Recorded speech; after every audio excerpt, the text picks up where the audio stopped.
fall into, is somebody an intelligence agent? Are we being infiltrated? And always on the lookout for that. Well, then you're being mistrustful.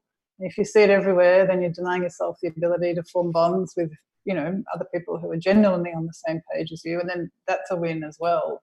If people came away from, say, this series being mistrustful and seeing infiltrators everywhere and having an us versus them mindset, well, it's important to step aside from that. And I agree with you entirely. In the case of WikiLeaks, we don't have to ask, are there agents, are there whatever? I mean, they announced it in 2010. There's a Pentagon manhunt for Julian. Like, we know this. They told us they're going after the organization. They've told us time and time and time again.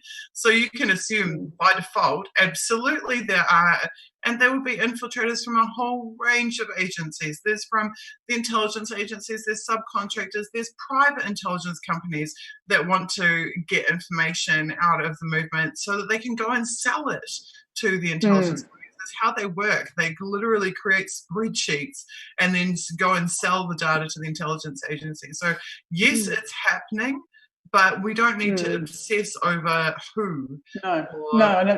I guess I'm saying a good way to resist it, I think, is to really resist any us versus them mindset, whether it's us versus intelligence agencies, newcomers versus old hats, left versus right, people versus lawyers. I mean, there's just so many lines along which you see constantly efforts to fracture.